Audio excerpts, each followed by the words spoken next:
नमस्कार दोस्तों, स्वागत है एक बार फिर से आपके अपने चैनल जॉब्स वाले भैया में। और एक बहुत ही अच्छी खबर है आप लोगों के लिए। अगर आप अपने ज़िले के अंदर नौकरी करना चाहते हैं तो वीडियो के अंदर लास्ट तक बने रहिएगा, ठीक है। और इसमें आपको कंप्लीट जानकारी मिलेगी कि कैसे आपका सिलेक्शन होने वाला है, कैसे आप आवेदन कर सकते हैं।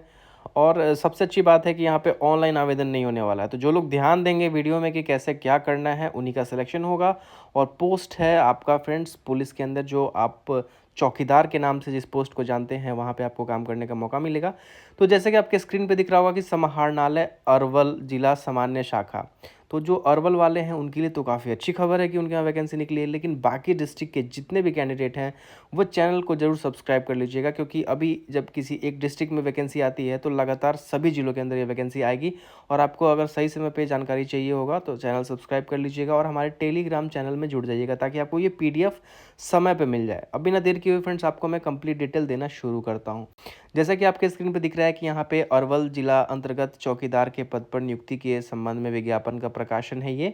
और बिहार चौकीदार संवर्ग नियमावली 2006 अधिसूचना इतना इतना इतना के तहत ये वैकेंसी निकाली गई है, जिसके अंदर फ्रेंड्स आपको 223 टोटल पदों पे वैकेंसी निकाली गई है। और यहाँ पे देखिए कैटेगरी वाइज, अगर आप अनुसूचित जाति, अनुसूचित जनजाति यानी कि SC ST, या फिर EBC BC, पिछड़ी जाति, अत्यंत पिछड़ी जाति, महिला वर्ग, EWS, किसी भी कैटेगरी से आते हैं तो आप अपनी कैटेगरी के अनुसार यहाँ पे सीट कैसे डिवाइड किया गया, किस जाति में कितनी सीटें हैं, वो आपको देखने को मिल रही है। और यहाँ पे वेतनमान स्तर 1 का है, यानी कि लेवल 1 का पेमेंट है। स्टार्टिंग से ही आपकी जो सैलरी रहेगी लगभग वो 17-18 हज़ार से स्टार्टिंग हो जाएगी।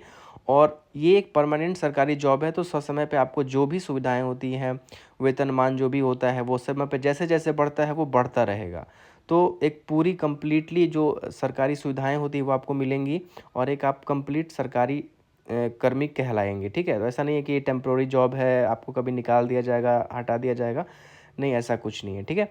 चलिए, यहाँ पे जो योग्यता है, शैक्षणिक योग्यता एवं अनुभव, सबसे इंपॉर्टेंट चीज़ है कि अगर आप बनना चाहते हैं, देखिए कोई भी डिस्ट्रिक्ट के कैंडिडेट होंगे वो समझिएगा, क्योंकि आपके डिस्ट्रिक्ट में भी वैकेंसी आएगी तो आपको पहले से पता रहेगा, तो आप एक्टिव रहेंगे, तब आपका यहाँ पर सिलेक्शन का चांस भी ज़्यादा रहेगा। तो यहाँ पे देखिए न्यूनतम शैक्षणिक योग्यता जो है 10वीं योग्यता, अगर आप 10वीं क्लास पास हैं तो आप यहाँ पे एलिजिबल हैं।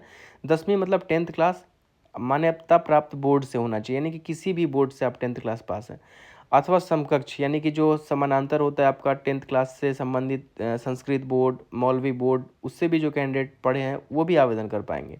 समान अंक प्राप्त होने पर अधिक उम्र वाले अभ्यर्थियों को वरीयता दी जाएगी, यानी कि अगर परीक्षा में प्राप्त अंकों के आधार पर मेगा सूची तैयार की जाएगी, ठीक है।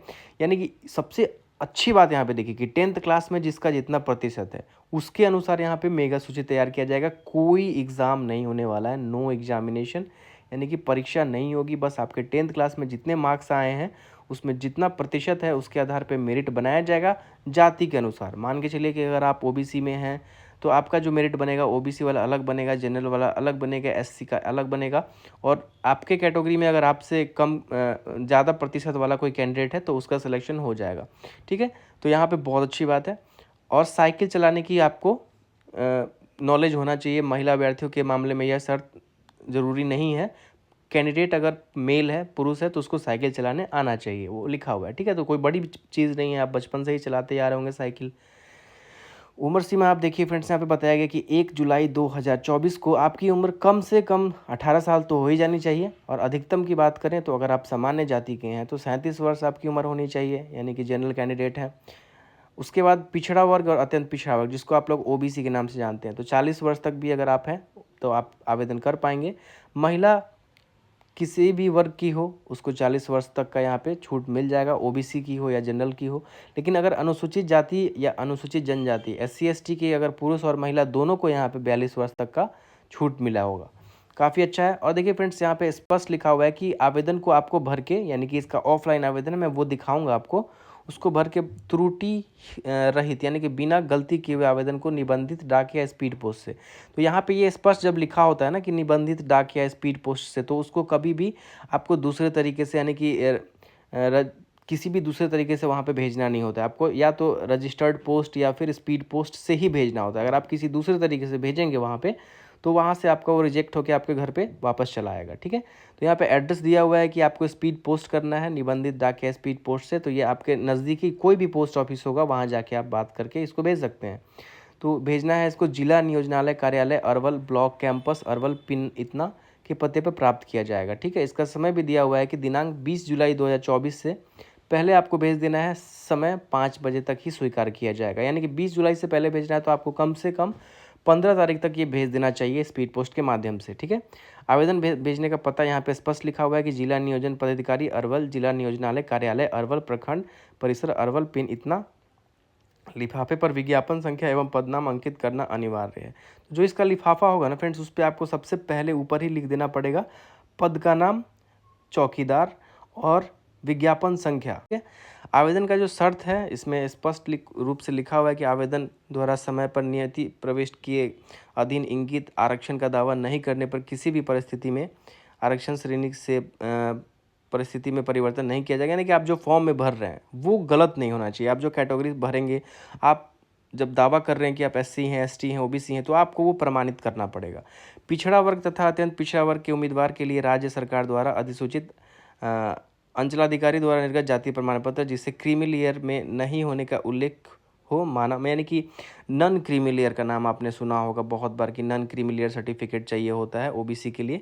तो नन क्रीमी लेयर होता क्या है फ्रेंड्स कि जब नॉर्मल आप जाति प्रमाण पत्र बनवाते हैं ना, तो उसके बाद आप एक अंचलाधिकारी से भी एक बनवाना पड़ता है जो नौकरी के संबंधित में होता है। यानी कि जब आपको नौकरी करनी होती है तो आपको नन क्रीमी लेयर उसका सर्टिफिकेट भी बनता है। तो नाम सुन के मत घबराइएगा। कहीं भी आप अंचल ब्लॉक में जाएंगे या फिर किसी ऑनलाइन कैफ़े पे जाएंगे तो आप उनसे बोलेंगे कि मुझे नन क्रीमी लेयर ही आवेदन करना है। अगर आपके पास नहीं है तो वो आपका आवेदन करेंगे और आपका मात्र 4 से 5 दिन में आप ब्लॉक जाके हाथों हाथ ले सकते हैं, या फिर 10 दिन के अंदर तो आपका वो ऑनलाइन भी बन जाता है। ठीक है, और आप जाके ब्लॉक में बताएंगे कि मुझे इंपॉर्टेंट है, कुछ ज़रूरी काम है, तो वो आपको दूसरा तरीका भी बता सकते हैं कि जल्द से जल्द आपका कैसे ये जाति प्रमाण पत्र बन जाए। तो ये सब चीज़ें गलती मत करिएगा, क्योंकि ऑफलाइन फॉर्म है, सुधारने का कोई मौका नहीं मिलेगा।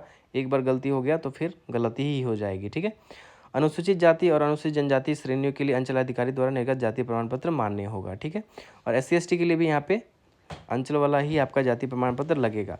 अभ्यर्थियों को पुलिस द्वारा निर्गत अद्यतन चरित्र प्रमाण पत्र आवेदन पत्र के साथ संलग्न करना होगा। आपको एक अपना चरित्र प्रमाण पत्र भी बनवा लेना चाहिए ताकि आप फॉर्म में डाल पाएँ, क्योंकि यहाँ पे मांगा गया है। ठीक है, और उसके बाद फ्रेंड्स आपको उसी ज़िले का निवासी होना चाहिए। ये भी स्पष्ट है कि आप उसी ज़िले का निवासी होना चाहिए जहाँ की ये वैकेंसी है। तो ये अरवल वाले के लिए, बाकी डिस्ट्रिक्ट का निकलेगा तो मैं उसके लिए भी अच्छे से समझाऊंगा। तो यहाँ पे देखिए, समान प्रशासन विभाग बिहार सरकार के संकल्प इतना के अनुसार आरक्षित एवं गैर आरक्षित कोटि की महिलाओं के लिए 35% क्षैतिज आरक्षण प्रदान किया गया है। यानी कि फीमेल्स अगर हैं तो उनका तो आंख मूंद के ये नौकरी रखा हुआ है, क्योंकि उनकी सीट पे बस फीमेल्स ही जाएंगी। और जितनी सीटें आप देख रहे हैं उसमें 35% सीटें आरक्षित हैं केवल महिलाओं के लिए। और महिला यहाँ पे इतनी आसानी से चौकीदार बनने जा नहीं रही है, तो वो सीटें खाली चली जाती हैं। तो ऐसे में जो भी महिला आवेदन करेगी उनका सिलेक्शन हो ही जाएगा। नियुक्ति में दिव्यांग अभ्यर्थियों को 4% क्षैतिज आरक्षण प्राप्त किया जाएगा। जो दिव्यांग हैं उनको तो होता ही है, विकलांग लोगों को, लेकिन उसमें भी एक विशेष प्रकार का विकलांग होता है उसके अनुसार। ठीक है, क्योंकि यहाँ पे आपको चौकीदार की नौकरी है, प्रदान किया जाएगा। अर्थात चयनित उम्मीदवार जिस आरक्षित गैर आरक्षित वर्ग से संबंधित होंगे उनकी गिनती उसी आरक्षित गैर आरक्षित वर्ग में की जाएगी। ठीक है, अब इतना चीज़ तो हो गया। आप यहाँ पे स्पष्ट एक बार में देखिए क्या क्या चीज़ आपको संलग्न करना है। जब आवेदन भरेंगे, फॉर्म भरेंगे जब, तो उसके साथ आपको क्या क्या चीज़ें लगानी होंगी। तो यहाँ पे शैक्षणिक प्रमाण पत्र, निवास प्रमाण पत्र, जाति प्रमाण पत्र, अद्यतन आचरण जो अभी मैंने बताया है, और साइकिल चलाने का जो स्व घोषणा पत्र, यानी कि खुद से आपको लिख के देना है कि मुझे साइकिल चलाने आता है नहीं, वो नॉर्मल सी बात है, कोई बड़ी चीज़ नहीं है। और हाल का जो है आपका अतिरिक्त 2 रंगीन फोटोग्राफ और आधार कार्ड। ठीक है, 2 फोटो चाहिए, आधार कार्ड चाहिए आपको, जाति प्रमाण पत्र, निवास प्रमाण पत्र। शैक्षणिक प्रमाण पत्र का मतलब हो गया आपने मैट्रिक किया हुआ है तो मैट्रिक का सर्टिफिकेट और मार्कशीट दोनों लगा दीजिएगा। और आचरण आपको एक चाहिए एक्स्ट्रा। ठीक है, तो आचरण आप नहीं, बहुत लोग नहीं बनवा के रखते हैं, तो आचरण बनवा लीजिएगा जल्दी से जल्दी, ताकि आप लोग इस वैकेंसी का फ़ायदा। आवेदन प्राप्ति की तिथि ये आपको नहीं भरना है, और ये निबंधन संख्या भी आपको नहीं भरना है, ये कार्यालय वाले खुद से ही भरेंगे। वहाँ पे यहाँ पे देखिए स्पष्ट ऊपर लिखा हुआ है कार्यालय उपयोग के लिए। उसके बाद फ्रेंड्स विज्ञापन संख्या जो यहाँ पे आपको लिखा हुआ है 1/2024 जी शाह अरवल। तो यही वाला विज्ञापन संख्या आपको लिफाफे के ऊपर लिखना है। काफ़ी शॉर्ट में है, छोटा है, तो आप इजीली लिख सकते हैं। लिफाफे के ऊपर यही लिखिएगा, आवेदन का आवेदित पद का नाम, चौकीदार यहाँ पे लिखिएगा, आवेदक का नाम हिंदी अंग्रेजी दोनों लिखिएगा। और विशेष कुछ इसमें ऐसा कुछ चीज़ पूछा नहीं गया जो आपको समझ में ना आ रहा हो। ठीक है, तो बहुत ही आसान है। और बाकी कुछ दिक्कत होगी तो कमेंट करिएगा, ईमेल कर सकते हैं हम लोगों को। अगर आप चाहते हैं कि और किसी प्रकार की कुछ त्रुटि है, आपको समझ में नहीं आ रहा है, तो आप हमें ईमेल करिएगा। स्क्रीन पे आपको ईमेल आईडी हमारी दिख रही होगी, या फिर डिस्क्रिप्शन में भी हमारा ईमेल आईडी मिल जाएगा। और ये वाला पीडीएफ आपको अरवल के साइट से भी मिल जाएगा और हमारे टेलीग्राम चैनल में भी मिल जाएगा, ठीक है। तो ईज़िली आप एक्सेस कर सकते हैं। मिलते हैं फ्रेंड्स नेक्स्ट वीडियो में, तब तक के लिए धन्यवाद।